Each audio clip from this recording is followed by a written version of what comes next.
I don't believe in God. I don't believe in a creator. I believe that when we die, we go to sleep. And I don't believe in any religion.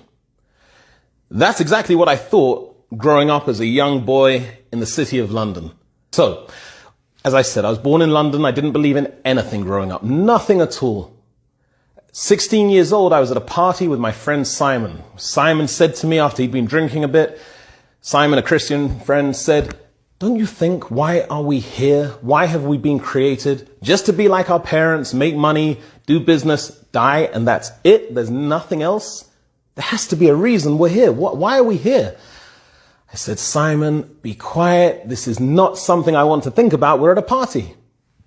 But that question stayed in my mind, well, here, at the back of my mind. And from time to time, I would try to find the answer to that question. I remember I went to the library to do my homework, and I found many books about religion, and I started to look for the answers in those books.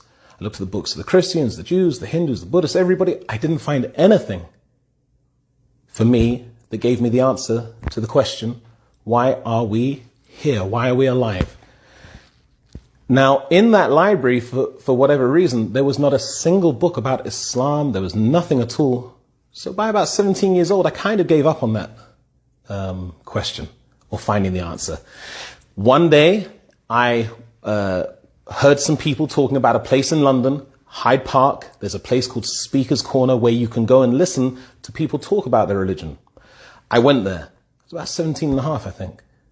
And I would listen to a Muslim speaking about the Quran, the miracles of the Quran, speaking about the purpose of our creation. I listened to him every Sunday for about 6 months. After 6 months, I hadn't spoken to him until then. After 6 months, I went up to him. I said, "Please, I want to be a Muslim. Not now, in the future." He said, "You want to be a Muslim?" I said, "I think so, but I need information." He said, "Let's sit down together." We sat down. We talked for about 2 hours. He answered all of my questions. He said to me, "Do you believe what I've told you today?" I said, "Yeah, I believe it." He said, "Do you believe it in your heart?" I said, 100%. He said, "Then say it with your tongue." I said, "Sure, why not?" So I said, "Ashhadu an la ilaha illallah wa ashhadu anna Muhammadan abduhu wa rasuluh." He said, "Today, you've become a Muslim."